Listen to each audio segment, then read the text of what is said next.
Hello, welcome to CultureCast. I'm Alan Shimp, and today we're joined by Steve Connolly.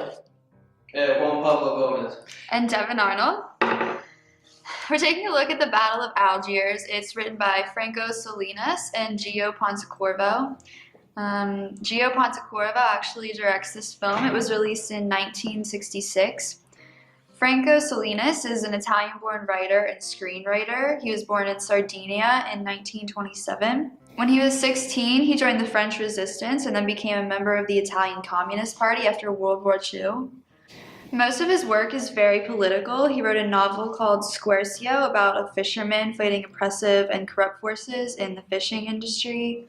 His film Capo is set in the Nazi concentration camps, and he made a film called Queimada. It's an analysis of colonialism about the failed Guadalupe slave revolution, and it actually stars Marlon Brando. I have a quote by him. It says, "Political films are used on the one hand if they contain a correct analysis of reality, and on the other if they are made in such a way to have that analysis reach the largest possible audience." Gio Pontecorvo co-wrote this film and directed this film. He is also an Italian-born filmmaker. He was born in 1919. He was born into a wealthy Jewish non-observant family, and whenever he went to college, he became more aware of the opposing political forces around him. With the growing prejudice against the Jews in Italy in 1938, he went to Paris with his older brother and found work in journalism and filmmaking. And it was there that he met people who broadened his perspectives, and he began to develop his own political ideas. And then when he was 22, he joined the Italian Communist Party as well. He even became a leader of the resistance in Milan for 2 years. After World War II was over, he returned to his home of Italy for good, and he started filmmaking. He directed films for 10 years before he started working on the Battle of Algiers, which is said to be his best film. Gio Pontecorvo spent months and sometimes years researching materials for the movies he made so he could accurately represent the social situations in his films. Pontecorvo said he only took on movies he was able to give his all to, so he had to turn down a lot of movies. So, basically, even though he was contracted to be part of this film, Pontecorvo was still very sympathetic to the cause he was filming about, and a lot of times he would commentate on the issues in the film, trying to address what political standpoint he was trying to put forth with it. Yeah, he called the Battle of Algiers a, quote, hymn in homage to the people who must struggle for their independence, not only in Algeria, but everywhere in the Third World. And he said the birth of a nation happens with pain on both sides, although one side has cause and the other not. Gio Pontecorvo actually directed a follow-up documentary called Return to Algiers in 1992. Franco Salinas' best works are said to be done with Gio Pontecorvo. Franco Salinas actually died on September 14th of 1982. It was the day before he was supposed to come to the US because he was writing a film for Martin Scorsese, the well-known director. And then Pontecorvo died in 2006 at the age of 86, I believe. So, a little background on Algeria itself. Algeria has been under some sort of imperial control basically since the beginning of its history. It was early on taken over by Carthage. Then it was pretty much, it went for a little bit independent, but it was pretty much taken from Carthage by Rome. And then after Rome, it was controlled by the Byzantines, then the Ottomans. Actually, not the Ottomans, the Islamic Caliphate controlled it, then one of their splinter states took it over. Then the Ottomans came in, and after the Ottomans were there, then the French took over, invading after a sort of trumped-up claim of an insult to a diplomat. So the French were there. The French Algerians were called les pieds noirs, the black feet, and they were there for several generations. Algeria was one of France's main colonies. There was actually, at one point, some debate of making Algeria just part of France proper, but it didn't go through. Yeah, they ruled over Algeria for 130 years. Yeah.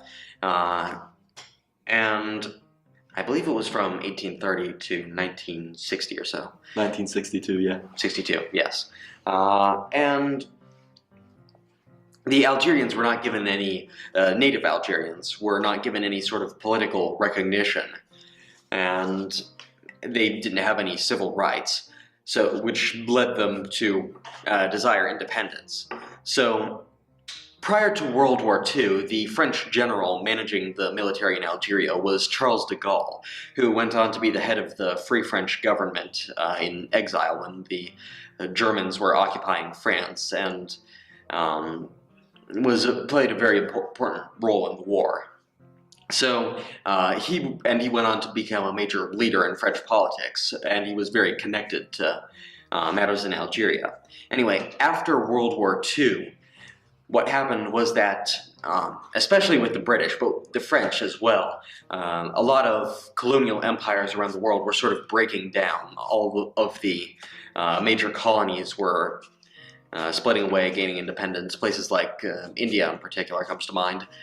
And so France, though, came back to Algeria and did not want to leave. They refused. So in the mid-1950s, the Algerians began armed resistance, and that's the Franco-Algerian War, I believe is the official name for it. So the Battle of Algiers, as in the historical event, was very early on in that conflict when the Algerians were less of an organized guerrilla force and were working more as isolated assassinations and terrorist attacks, trying to break the French hold on the city. Eventually, the French actually won the Battle of Algiers, but they would go on to lose the war, you could say.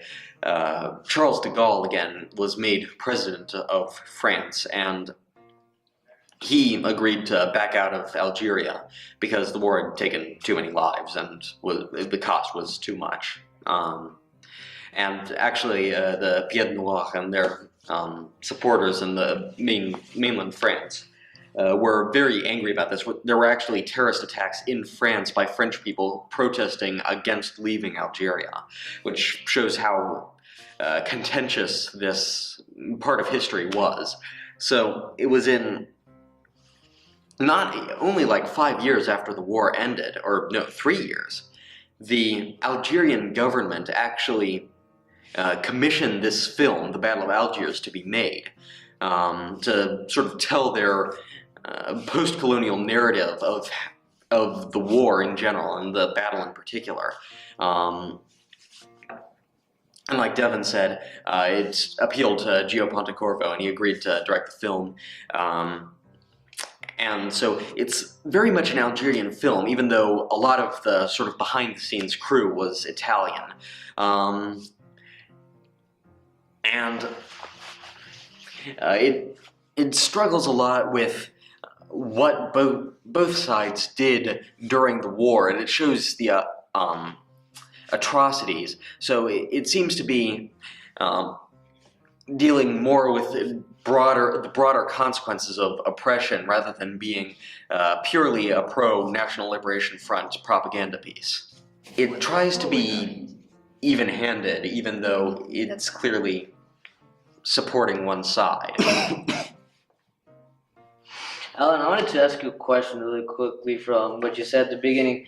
You mentioned that Algeria was a state or like a province that was always controlled by other people. Do you think that this idea that Algeria was always controlled by others gave like France like more of a dominance power? Do you think that's why France they didn't want to hand it over? Speaking from like a background perspective, Yeah. you know, do you think like France just believed that they internally they had the right to rule them because Algeria was just a country to be ruled on, for saying it that way?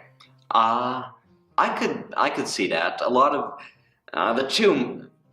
one of the larger arguments for why France should stay in Algeria that was used at the time was the Pied Noir, where I believe they were like a fifth of the population. So, and they'd been there for generations. So some people were trying to advocate that it was their home too, but another part of it was that Algeria, Northern Africa in general, for a very long time was pretty much just a place that people from other parts of the Mediterranean controlled. So, and part of the colonial mindset is you don't really get that you're oppressing people by holding these colonies from the colonizer's point of view.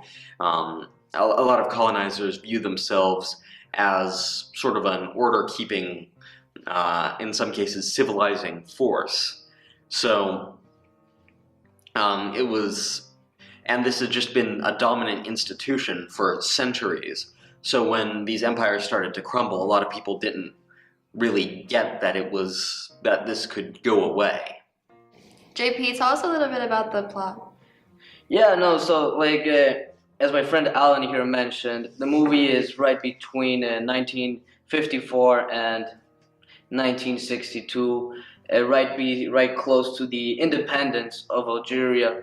And the plot pretty much basically focuses on the National Libertarian Front, or the FLN, which is what was fighting for the Algerian rights against France and pretty much their military force. I believe that the movie pretty much just shows various incidents of what was happening. It shows kind of an idea of what warfare actually feels like. It gives you that perspective, such as when France bombed many Muslim regions and when the FLN actually used various suicide bombers to attack France, such as their airport. I believe that these incidents and these scenes are what represent this movie mostly, and I know that my comrades here will be speaking about that later on. There's also a focus, very slightly but important detail that the movie shows in its plot is when each force tries to talk with the UN and tries to get an exterior idea of who should actually control the country. And also there's a very huge focus on Ali Lapointe, who is a lifelong criminal that joins the FLN after being politicized while in prison, and a French paratrooper, Colonel Mathieu. And Colonel Mathieu is shown and portrayed as a man that does not care about the human rights and just would do anything for a victory, pretty much. Yeah. So, one thing I noticed about the film is that it seems to balance the personal story of Ali Lapointe, and also a lot of times whenever it shifts to a French point of view, it seems to deal more with the broader events and the course of what's happening. Stuff like with the UN or the paratroopers in general arriving to crack down. And so rather than focusing on any one member of the paratroopers, it's their leader, it's their colonel. It's very skillful how it balances that. Good stuff from JP there, but now let's take a look at the style and aesthetics of the film. It uses multiple different elements to convey its message, which all starts with the cinematography. The film as a whole looks grainy and is shot with a bit of a faster speed, and this gives the film more of a newsreel or a documentary feel to it. The documentary feel makes it look realistic, like it's actual footage and more than just depiction of past events. This gives the viewer a different thought process with its realism watching the film and the realistic view coming from the documentary feel. The film is also in black and white, which serves another purpose. The use of black and white adds nostalgia to the Battle of Algiers. It takes the viewer back, whether it being a viewer watching the film around its release or now, to the actual Algerian War of Independence and the ensuing struggles between the Algerians and the French. Within different parts of the film, the Battle of Algiers utilized quick cuts to bring the viewer's attention to different characters, and this quickly done rack focusing brought to attention the different perspectives of each character in a scene. For example, the multiple torture scenes that are laid out go from victim to victim until the scene is over, demonstrating the different evils they face almost in a montage. Outside of the frequent cuts, the film also used zoom to put a focus on a single character for different scenes. The best illustration of this probably comes in the first few minutes of the movie when Ali is dragged away. The shot stays on his face with his bleak expression for a number of seconds, honing in on his current emotions from that scene. With the zoom, there was a little depth to the shot, and this is likely because of the use of a telephoto lens, which further encapsulates the idea of focusing on a single character in the shot. Gio Pontecorvo actually used handheld cameras for this to make it seem more real. Yeah, Interesting that perspective was There actually were a lot of sort of narrative films around this time, a lot of them French, but I guess from other countries too, that would, I mean, I think this was when Italian neorealism was a movement happening in Italy, where you would sort of try to make a film seem realistic and documentary-esque, even though it was narrative. But another thing that really added to the film was the musical score is brilliant, by Ennio Morricone, the guy who did the music for The Good, the Bad, and the Ugly, and a lot of other really good movies.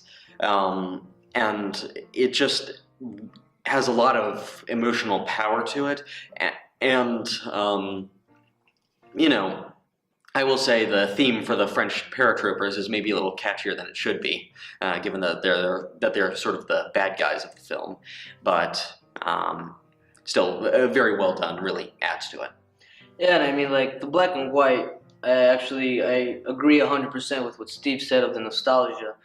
Each time I see a black and white movie, I always think in the past. I always think that this happened pretty much before when I was born, because when I was born, I already saw movies in color, you know, and black and white just makes me go in a throwback. And for many people, also living that experience and having this nostalgia also kind of increases its value for that exactly those type of people and the people that is targeted. Yeah, the Battle of Algiers actually won Best Black and White Cinematography at the Italian National Syndicate of Film Journalists, and it was so real that whenever American advertisements came on, it had to state that no actual newsreel was used in the footage. Yeah. Another thing is, I will note, and the importance is the effects, not necessarily why they did it, but it may, well, they were using some color film in the 60s, like major commercial productions. I would say they were probably using it more often than not. A lot of things like TV and lower budget films would use black and white because color film was still very expensive. So that may have been why Pontecorvo decided to make that decision, but regardless of the motivation for it, it came out very well. The black and white also lets you play with the shadows and the lighting much Yeah. more than a film with color. And when Steve said the telegraph shot of Ali and his expression and kind of like what he was going through, the black and white also kind of does a direct contrast with what the scene shows. So, one of our major points here is how this film works as a post-colonial document. And JP brought up the scenes of the bombings in particular, which were some of the most powerful scenes of the film.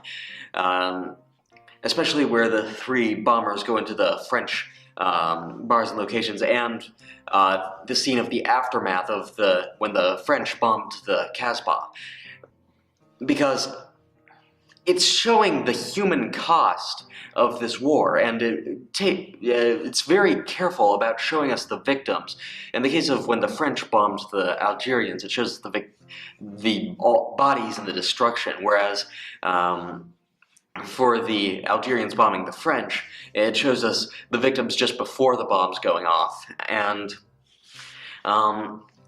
it really drives home the point how this oppression is causing so much inhumanity and atrocities, because And from both sides, right? From both sides, yes. exactly. Part of the narrative is that the French crack down against this Algerian resistance, and then the Algerians do things that are just as bad, or roughly just as bad, against the French. So the film is clearly blaming the French for this. It sympathizes with the Algerian independence movement, but at the same time, it's not cleaning anything up. Of course, it's showing it in its full ugliness.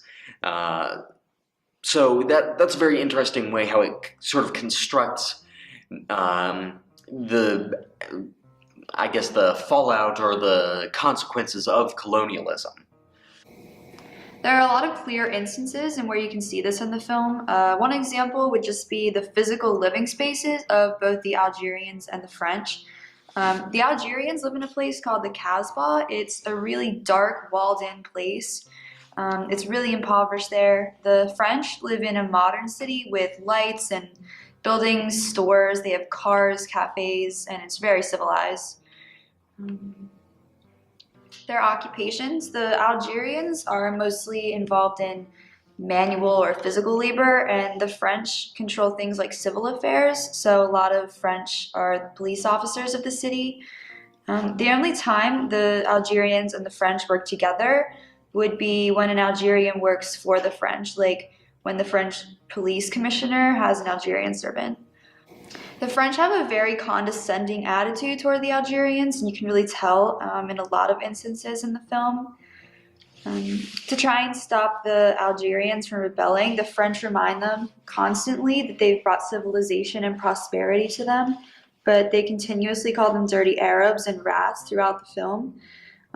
Colonel Matthew names his counter efforts Operation Champagne, which references alcohol, which is against the Islamic religion, but also it's French alcohol. Also, Colonel Matthew likens the FLN to a tapeworm, which he says can only be killed by decapitation, as in cutting off the leadership of the FLN. This is an allusion, actually, back to the beheading This is an allusion, actually, to the beheading that Ali saw in the beginning of the movie when he was in prison. So when Devin mentions this part of how the Algerians are naturally treated as worse, or just naturally treated, little details, little details that shows that the French think they're better.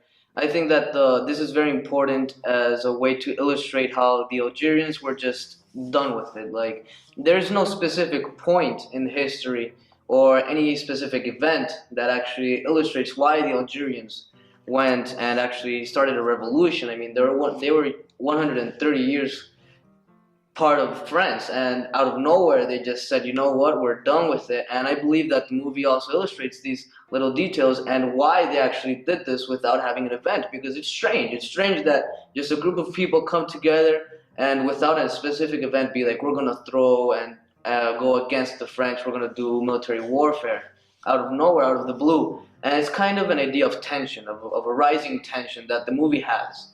Just kind of this rising tension that just keeps on growing and growing as more people die. And I believe that's how the Algerians felt. They felt that as they were treated worse and worse day to day, they just couldn't handle it. They just couldn't take it anymore until they finally exploded. Yeah, and I feel like that speaks beyond Algeria, more to post-colonialism throughout Africa, in the way that whether it was the English colonizing, whether it was the Dutch colonizing, whether it was the different French colonies, that the people of these countries were treated very poorly, and there wasn't a specific event or a specific signifying event anywhere that really was the moment that they look at this and go, okay, this is where they shifted from being a little colony to being independent for themselves and wanting to be rid of the French or whoever their colonizers are. And to have whatever that is, I think that kind of speaks to the post-colonialism theme in this movie. yeah, definitely. And the oppression and injustice toward the Algerians didn't stop whenever they started the rebellion. It actually got worse. The French selectively took away their legal rights as it suited the French, and they really employed extensive torture techniques.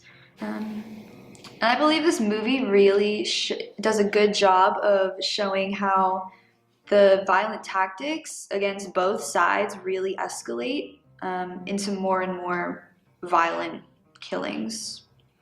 So, Alan, I mean, like, from my perspective at least, I would say that the two biggest themes that we can take from this movie are the post-colonialism and how warfare is just bad for everyone. I mean, like, just killing and a militaristic warfare has no positive side. Each of the sides, even though one of them may say at the end they won, they actually lost a bunch of people. What do you think? Yeah, that makes sense to me, and honestly, I almost see them as very much the same thing. I mean, I know part of it's warfare and part of it's colonialism, but it's all saying that this French system and invasion bred all of this loss and hatred on both sides. Exactly. So, what did everybody think about the movie? Well, I actually enjoyed the movie a lot. When I saw that it was black and white, I thought initially it was very old. I didn't know what to expect, but like how you said, the music score, the filming, everything was just done very, very nicely. The characters were portrayed as they were, And I think that these type of movies, even though with their documental slight that I'm not a fan of, actually attract me and interest me. What do you say, Steve?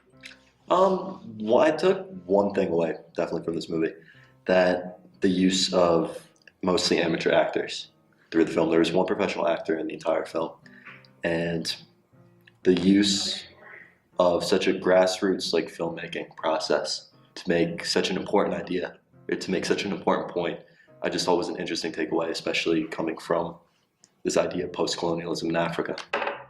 Yeah, being a film major, it was really interesting for me to see amateur actors. I think a lot of times, whenever you have trained actors, it can sometimes appear too scripted. So I think that added a whole new layer of realism to the movie for me, and I really enjoyed watching it, and that really drew me in. Yeah, I think this is just a brilliant movie. And, I mean, of course I do. I suggested it. But everything about it is so well made, and it really speaks to the politics and history of the time. So, as a history major who's particularly interested in film history, this just appeals to me on every level. I highly recommend that you go and watch it for yourself. But anyway, I would like to thank my collaborators here for joining me. I would like to thank you for tuning into this episode of CultureCast. Thank See you ya. very much.